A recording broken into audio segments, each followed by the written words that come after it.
생명의 생가 이영훈 목사입니다. 생가에서는 신명기서를 묵상하는데 오늘이 45번째 시간이죠. 18장 9절에서 22절까지 참 선지자와 거짓 선지자라는 내용이죠.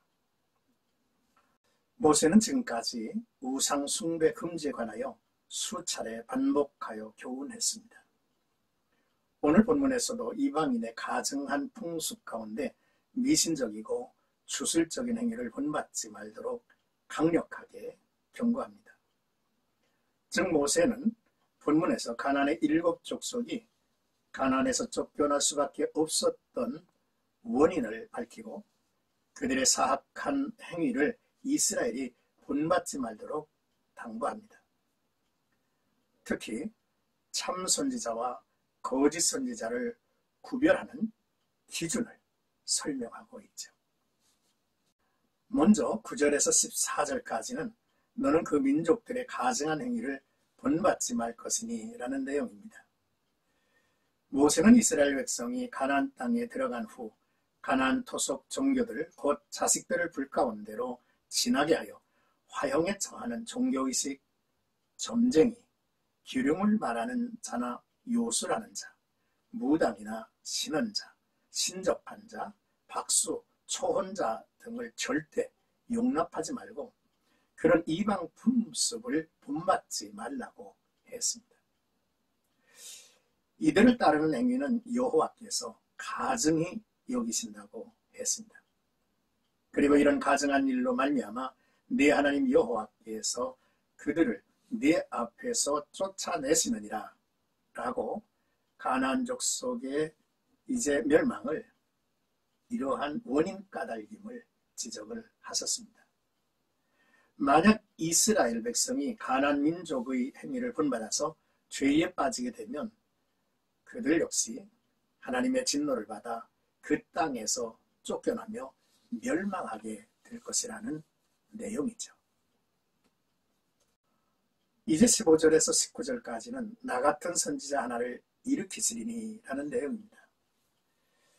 먼저 참 선지자는 하나님께서 선지자를 일으켜서 그를 통해 말씀을 하십니다. 그 참 선지자 모델은 모세입니다. 모세는 하나님의 부르심을 받아 당대 가장 강력한 나라의 왕에게 하나님의 말씀을 전해야 했죠. 모세는 언제나 하나님의 백성과 함께하며 그들과 함께 고난을 겪으며 그들을 인도했습니다. 그리고 선지자의 본질적 역할을 하나님께서 내 말을 선지자의 입에 두겠다 말씀하신 것처럼 하나님의 입이었습니다. 누구든지 선지자의 말을 듣지 아니하는 자는 벌을 받는 말씀의 본의도 자연스럽게 주어지죠. 그래서 백성은 그의 말을 듣고 순종해야 합니다. 나와 같은 선지자 하나는 누구를 말할까요? 먼저 집합적 의미로서 이는 선지자 제도에 대한 약속으로 모세 이후에도 모세와 같이 하나님과 이스라엘 백성들 사이에 중개 역할을 할 선지자가 이어질 것을 가르치는 내용일 것입니다. 또한 개인적 의미로서 이는 미래에 오실 완전한 선지자로서 모든 면에서 모세와 같을 뿐만 아니라 훨씬 더 뛰어난 메시아에 대한 예언으로 볼 수 있죠. 초대교회에서 본절을 전적으로 메시아에 관한 예언으로 설명하고 있습니다. 그리고 예수님께서도 이 구절을 암시적으로 지적하면서 그것이 곧 자신을 가리킨다고 말씀을 하셨습니다. 요한복음 5장과 12장에 담겨 있죠. 그리고 신명기의 마지막 기록에서 모세 사후에는 이스라엘의 모세와 같은 선지자가 일어나지 못하였다고 기록하고 있는데 이는 하나님과 가까이 지내며 그분의 능력과 권능을 잘 보여준 모세의 업적을 극찬한 말일 것입니다.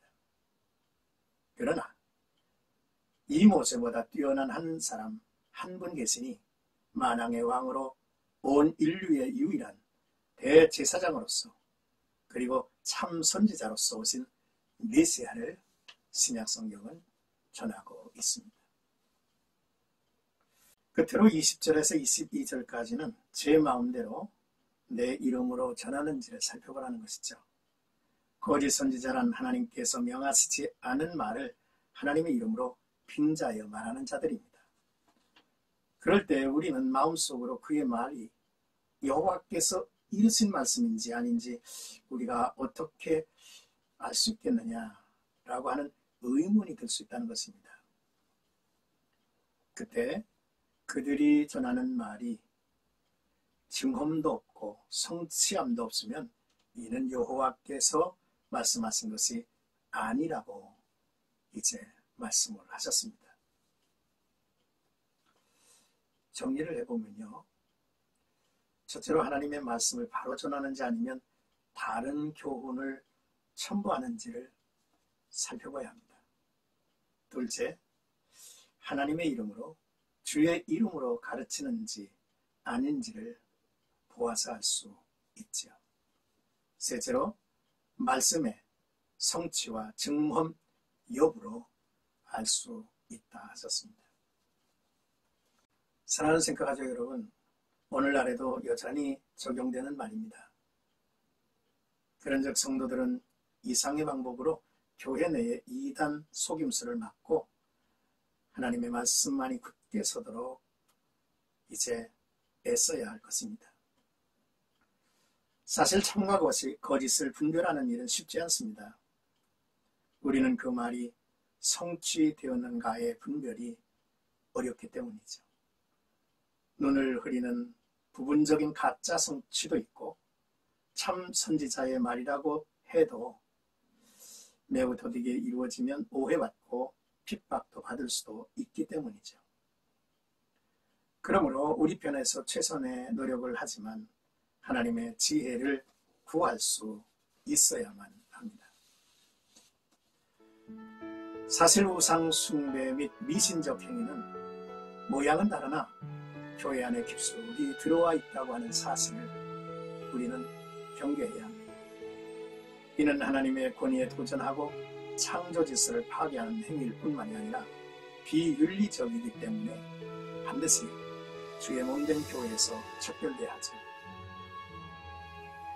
너는 내 하나님 여호와 앞에서 완전하라 라고 하신 말씀을 우리는 마음에 새기고 하나님이 가증히 여기는 모든 행위를 멀리하고 하나님의 거룩하신 성품을 닮아 거룩한 삶을 살아야 할 것입니다.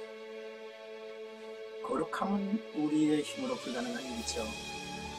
성령의 도움이 필요합니다.